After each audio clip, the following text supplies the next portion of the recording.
So today I'm going to be reviewing the last of my current set of Ardbeg samples to try. And this one is the hottest of the lot, and many whiskey lovers absolutely rave about this particular offering.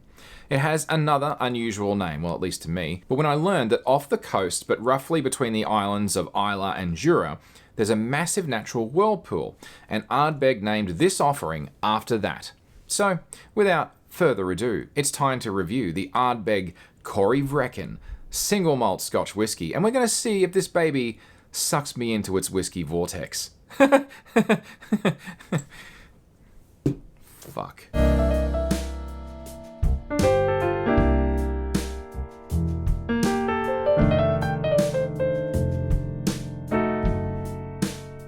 Welcome to Whisky. I'm John Chidgey. Please remember to drink responsibly, only ever in moderation, and where and when it's appropriate to do so. If you're watching this on YouTube and you haven't already, please take a moment now to like and subscribe and visit engineer.network/whisky without the E to learn how you can support the show. Thank you. Since Ardbeg only make peated offerings, I think we should at least touch on that.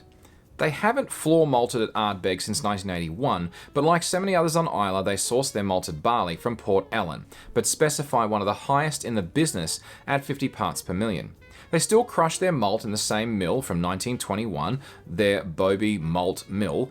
If it's not broken, don't fix it. Really, don't fix it. It's working fine. They mash in their mash tun at 63.5 degrees Celsius with their waste grain used by local farmers as cow fodder. The fermentation temperature they use is 18 degrees Celsius, and after a 72-hour-long fermentation, they end up with a wort of about 8.5% ABV. Because the Ardbeg dunnage warehouses are on the coastline, they claim this adds a salty brininess to their whiskies. Maybe. A full 700ml bottle will cost you $200 Australian from Kent Street Cellars and a bunch of other online retailers, which then means you'll have postage on top of that, of course. It has no age statement, it has a 57.4% ABV, and it is once again not chill filtered, and it is also not coloured. It's considered to be part of their core range of offerings. It was originally released in 2008 as a limited release, however, due to its popularity, it's since become part of their core offerings. The website has the following to say about this offering. Ardbeg Corryvreckan takes its name from the famous whirlpool that lies to the north of Islay, where only the bravest souls dare to venture. Swirling aromas and torrents of deep, peaty, peppery taste lurk beneath the surface of this beautifully balanced dram. Like the whirlpool itself, Corryvreckan is not for the faint-hearted. We'll see about that in a second, I guess. Whilst the Corryvreckan has won many awards over the years, it was most notably awarded the world's best single malt in 2010 by the World Whiskies Awards. It's pretty impressive. High expectations, guys. Once again, Ardbeg have some exceptionally long and detailed tasting notes, which I have stripped the hyperbole from because I just couldn't take it anymore. Here's the slimmed, trimmed, and significantly less wordy version for you. You're welcome. The colour is a rich amber. On the nose, tarry rope, creosote, linseed oil, waxy dark chocolate, black currants, muscovado sugar, cherries, earthy pine needles, briny seaweed, smoky bacon, vanilla, cloves, blueberries, menthol, treacle, and chili sauce. Because let's just put everything in there. On the mouthfeel, peppery and chewy. I like a chewy whiskey. On the palate, pepper steak, seaweed, black tarry espresso coffee, black currants, blueberries, cherries, bitter almonds, star anise, and hickory. Righto. And on the finish, long black tarry coffee, chocolate-coated cherries, hot pepper sauce. They really have long-ass tasting notes, Ardbeg. My god. Alrighty. The Ardbeg Corryvreckan. Let's do this. So for the colour, I'm just going to call that an amber, maybe even a light amber. They say rich amber. I don't know. Is that expensive? Oh, actually it is. Looking for legs. You can see a bunch of them are... There's lots of little ones along that top line there, and then there's some bigger ones starting to form around this side. A few have broken away. They're not really fast though, they're pretty sluggish. Pretty sluggish. Alright, let's see what we get on the nose, shall we? She smells hot. More so than the Ugadal. A little bit spiky in the nose. Obviously, has the usual Ardbeg characters, where you've got, it's an Isla peat, you've got that strong peatiness, but it also has a little bit of that medicinal iodine sort of a flavour, and that tar that we've come to associate and understand as Ardbeg's character. I'm also getting a little bit of that seaweed and a bit of vanilla. Once again with the menthol as well, it also smells salty. It smells briny. Alright, I'm itching to try this. Let's see how we go.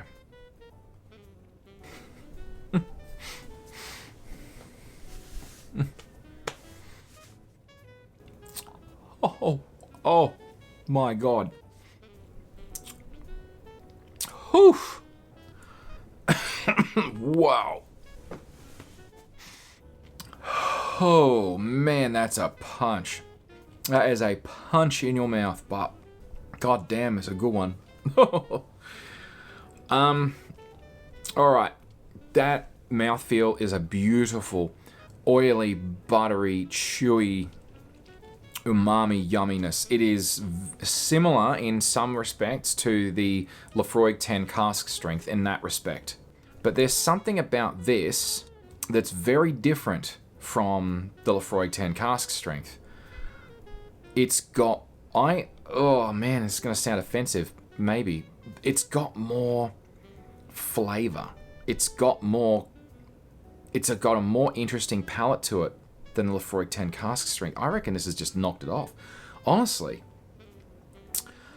Whew, wow, okay. Probably getting ahead of myself. But still, that is really fucking good. Honestly, I'm being very honest, because I'm saying honestly a lot. I just suspect that I'm being dishonest at times. Whatever. Okay. Sometimes my inner monologue bleeds out. Especially after I've tried a few Ardbegs, it seems. Alright, so what am I getting on the finish? It is definitely on the longer side. It's a moderate to long finish. And the peat on the finish is not quite as intense as a Laphroaig. And even as some of, like the Ardbeg 10, has a more peaty finish to it than this does. I am getting cloves on this, actually.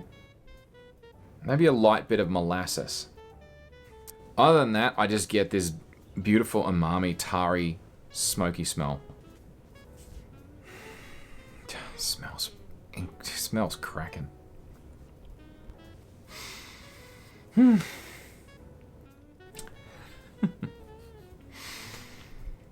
Oh, it is definitely a pepper. There is a black pepper. God, how did I miss that first time round? There's a black pepperiness all over the middle of my palate, and that's offset by some cherry. Yeah, you know what? They say hickory. I mean, I've got a smoker, and I sometimes use hickory pellets. I'll be buggered. I can get a little bit of that hickory on the peatiness, smokiness of the finish. The crazy thing is, it's not as peaty, in my opinion, as some of the others. It's still very, very peaty, don't get me wrong, but it's a strong peat. But at the same time, it's not as peaty as some of the others that I've tried. But having said that, my God, this is something else. Corryvreckan, what do we do with you? So where does this sit? For cost, it's a 3. It's stretching the budget a bit. That much is obvious, it's just a matter of math. But what's the quality? It is absolutely making me giggle. It is a strong, strong punch. For sure it is. Absolutely. Bugger it. I'm going to give this a 4. I think this is a 4. This is easily a 4. The question is it a low 4 or a solid 4? And I think it's I'm going to give this a low 4. It's different enough from the Uigeadail. If I could choose between one or the other, oh man, that's interesting, isn't it? What would I do? Hold that thought. For a cost of 3 and a quality of 4, that makes us a yellow. In which case you have a few bottles in this category for something different, perhaps. And if I were to rank all of these, I would have to say, I think honestly, I think the Uigeadail just noses ahead of this one. And maybe it's because the Uigeadail is just not quite as much of a punch in the mouth, and I can enjoy a bit more of those flavors. But this is more on the same kind of playing field as the Laphroaig 10 Cask Strength. It's a similar ABV, similar amount of punch in the mouth, but the Laphroaig is more smoky, whereas this has more complexity and more flavor.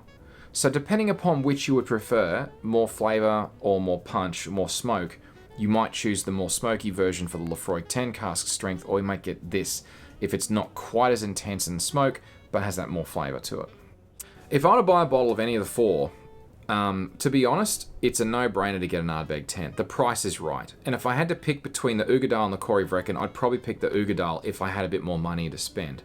But then again, it depends on the mood you're in. And this is the thing that I've learnt so much about whiskey now that I'm a year and a half into this.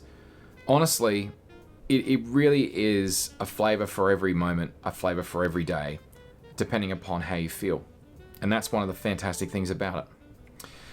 Anyway, that's the end of the Ardbeg reviews that I have, at least the ones I have at hand for now. And I have to say, now that I understand and I respect peated whiskies, these are really damn good. And hopefully I'll get a chance to try some of their other offerings. I wanted to try the An Oa, but I just couldn't find a sample of it. And if I got to buy a bottle of it to try it, well, we'll see. Maybe I'll see if I can have another crack at the Ardbeg Spectacular and give it another chance to see if it is in fact spectacular. Who knows? But either way, for now, we're going to leave it there. Cheers. I will see you next time.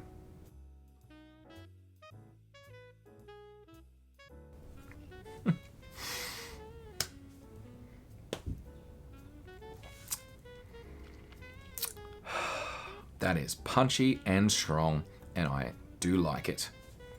Very nice.